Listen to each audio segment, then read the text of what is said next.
بسم اللہ الرحمن الرحیم۔ السلام علیکم۔ حضرت علی نے فرمایا ہمیشہ اخلاق سے بات کرو، کیونکہ انسان پر سب سے زیادہ مصیبتیں اس کی اپنی زبان کی وجہ سے آتی ہیں۔ غریبوں کے ساتھ بیٹھا کرو تاکہ تم شکر گزار بنو۔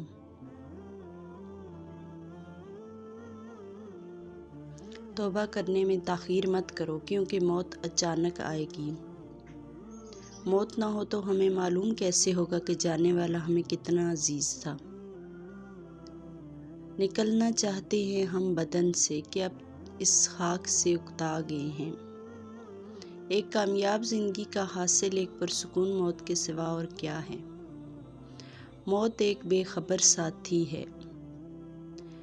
موت انسان کو ضرور مار دیتی ہے، مگر اچھے اخلاق والے ہمیشہ زندہ رہتے ہیں، دلوں میں، لفظوں میں اور دعاؤں میں۔ پیسہ انسان کو اوپر لے جا سکتا ہے، لیکن انسان پیسہ اوپر نہیں لے جا سکتا۔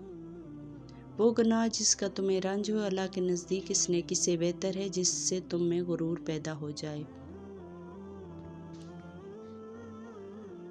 برائی کی مثال ایسے ہے جیسے پہاڑ سے نیچے اترنا، ایک قدم اٹھاؤ تو باقی اٹھتے چلے جاتے ہیں، اور اچھائی کی مثال ایسے ہے جیسے پہاڑ پر چڑھنا، ہر قدم پچھلے قدم سے زیادہ مشکل، ہر قدم پہ بلندی ملتی ہے۔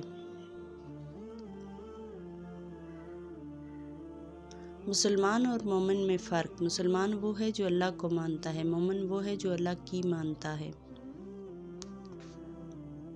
زندگی کی اصل خوبصورتی یہ نہیں کہ آپ کتنے خوش ہیں، بلکہ زندگی کی اصل خوبصورتی تو یہ ہے کہ دوسرے آپ سے کتنا خوش ہیں۔ ذلت اٹھانے سے بہتر ہے کہ تکلیف اٹھاؤ۔ تمام محبتوں سے بڑھ کے محبتوں کا حقدار اللہ ہے۔ تدبیر وہی کارگر ہوتی ہے جو تقدیر کے حسب حلال ہو۔ لوگ مطلب کی بات تو سمجھ لیتے ہیں، لیکن بات کا مطلب نہیں سمجھتے۔ اے میرے رب، میرے دل سے ہر اس چیز کی محبت مٹا دے جسے تو پسند نہیں کرتا۔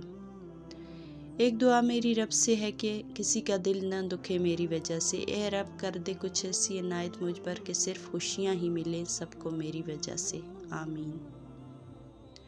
انسان تب سمجھدار نہیں ہوتا جب وہ بڑی بڑی باتیں کرنے لگے، بلکہ وہ سمجھدار تب ہوتا ہے جب وہ چھوٹی چھوٹی باتیں سمجھنے لگتا ہے۔ علم کا ایک قطرہ جہالت کی سمندر سے بہتر ہے، اور عمل کا ایک قطرہ علم کے سمندر سے افضل ہے۔ کچے مکان دیکھ کر کسی سے رشتہ مت توڑنا دوستو۔ تجربہ ہے میرا، مٹی کی پکڑ مضبوط ہوتی ہے، سنگ مرمر پہ تو اکثر ہم نے پیر پھسلتے دیکھا ہے۔ ہمیشہ سچ بولو تاکہ تمہیں قسم کھانے کی ضرورت نہ پڑے۔ ایک ساحت کی ذلت تمام عمر کی عزت کو برباد کر دیتی ہے۔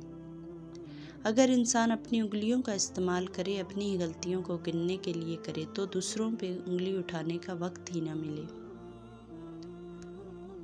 جس شخص کی خوبیوں کے اعتراف کا آپ میں حوصلہ نہیں، اس پر تنقید کا کوئی حق آپ کو نہیں مل سکتا۔